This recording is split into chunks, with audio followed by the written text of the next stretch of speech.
Hello বন্ধুরা, welcome to only sports view. তো এই ভিডিওতে ক্রিকেট আপডেটস নিয়ে কথা হলো। ইন্ডিয়ান ক্রিকেট নিয়ে বেশ কিছু আপডেট রয়েছে, তো ভিডিওটি সবাই শেষ পর্যন্ত দেখতে থাকো। আর চ্যানেলে নতুন হয়ে থাকলে চ্যানেলটি সাবস্ক্রাইব করে পাশে থাকা বেল আইকনটিকে অন করে পাশে থেকো। তো প্রথমে যদি জাসপ্রীত বুমরাকে নিয়ে কথা বলা হয়, তো জাসপ্রীত বুমরা সে পুরোপুরি রুলড আউট হয়ে গেল। তো সেখানে এটা ইন্ডিয়ার জন্য খুবই একটা খারাপ খবর, যেখানে জাসপ্রীত বুমরা মতো একজন গুরুত্বপূর্ণ বোলার চ্যাম্পিয়ন্স ট্রফির গুরুত্বপূর্ণ ম্যাচগুলো খেলতে পারবে না, যেখানে পুরোপুরি চ্যাম্পিয়ন্স ট্রফি থেকে বাদ পড়লো জাসপ্রীত বুমরা। তো সেই জায়গায় জাসপ্রীত বুমরার জায়গায় রেজিস্টার করানো হলো হার্ষিত রানাকে। তো সেখানে হার্ষিত রানা অবশ্যই ভালো বোলার, তো সেখানে হার্ষিত রানা তো তাই বলে জাসপ্রীত বুমরার মতো ডেলিভারি দিতে পারবে না। তো সেই জায়গায় জাসপ্রীত বুমরা যে ওভারগুলো দেবে, তো সেই ওভারগুলো ইন্ডিয়া পুরোপুরি মিস করতে চলেছে। তো সেখানে জাসপ্রীত বুমরা পুরোপুরি রুলড আউট হয়ে গেল চ্যাম্পিয়ন্স ট্রফি থেকে। তো সেখানে এরকমই একটা আশঙ্কা পাওয়া যাচ্ছিল যে জাসপ্রীত বুমরা সে রুলড আউট হয়ে যেতে পারে, তো সেই আশঙ্কাটাই সত্যি হলো। তো সেই জায়গায় কিছুটা মনে হচ্ছিল গ্রুপ স্টেজের ম্যাচগুলোর পরে যদি জাসপ্রীত বুমরাকে পাওয়া যায়, কিন্তু সে এই মুহূর্তে পুরোপুরি ছিটকে গেল। তো তাকে নিয়ে বেশি হয়তো রিস্ক নেবে না। তো যদিও তাকে গ্রুপ স্টেজের ম্যাচগুলোর পরে পেত,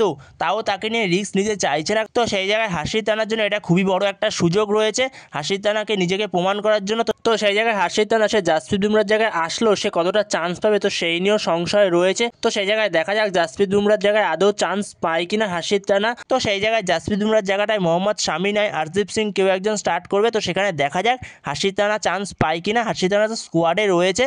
তো এছাড়াও হার্ষিত রানার পাশাপাশি আরও একটা প্লেয়ারকে রেজিস্টার করানো হলো। তো সেখানে বরুণ চক্রবর্তীকেও চ্যাম্পিয়ন্স ট্রফির জন্য রেজিস্টার করানো হলো। তো সেখানে বরুণ চক্রবর্তী সেও চ্যাম্পিয়ন্স ট্রফি খেলতে যাচ্ছে। তো সেখানে বরুণ চক্রবর্তীর কাছে একটা বড় সুযোগ চ্যাম্পিয়ন্স ট্রফিতে নিজেকে প্রমাণ করার জন্য। তো এরপরে ইন্ডিয়ার পাশাপাশি যদি অস্ট্রেলিয়াকে নিয়ে কথা বলা হয়, তো অস্ট্রেলিয়ারও তিনজন গুরুত্বপূর্ণ বোলার চ্যাম্পিয়ন্স ট্রফি থেকে ছিটকে গেল। তো সেখানে অস্ট্রেলিয়ার সবথেকে গুরুত্বপূর্ণ তিনজন বোলার, তো যারা বর্ডার গাভাস্কর ট্রফিতে আগুনের মতো বোলিং করছিল, তো সেই তিনজনই ছিটকে গেল। তো যেখানে প্রথমেই ছিটকে গেছিল প্যাট কামিন্স আর জস হ্যাজেলউড। তো এরপরে মিচেল স্টার্ক সেও অস্ট্রেলিয়ান টিম থেকে নাম তুলে নিল চ্যাম্পিয়ন্স ট্রফি থেকে। তো সেখানে মিচেল স্টার্ককেও পাওয়া যাবে না। তো সেখানে মিচেল স্টার্ক যেরকম কারণ জানিয়েছে, তো সেখানে মিচেল স্টার্ক জানিয়েছে সে পার্সোনাল কিছু রিজনের জন্য সে বেরিয়ে যাচ্ছে চ্যাম্পিয়ন্স ট্রফি থেকে। তো সেখানে চ্যাম্পিয়ন্স ট্রফিতে গুরুত্বপূর্ণ তিনজন বোলারকে পাচ্ছে না অস্ট্রেলিয়া। তো অস্ট্রেলিয়া কিছুটা সমস্যায় তো পড়বে।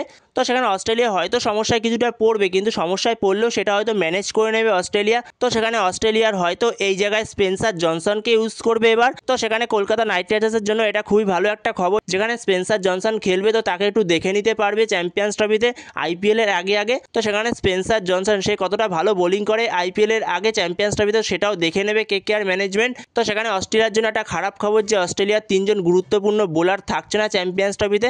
তো সেখানে দেখা যাক অস্ট্রেলিয়া কীভাবে ম্যানেজ করে সেই জায়গাটা। তো বন্ধুরা, এই ভিডিওতে এই পর্যন্তই। তো এই ভিডিওতে এই আপডেটগুলো নিয়ে আলোচনা করার ছিল। তো ভিডিওটি ভালো লাগলে অবশ্যই লাইক শেয়ার সাবস্ক্রাইব করতে ভুলো না। তো নেক্সট ভিডিওতে দেখা হচ্ছে, ততক্ষণের জন্য বাই বাই।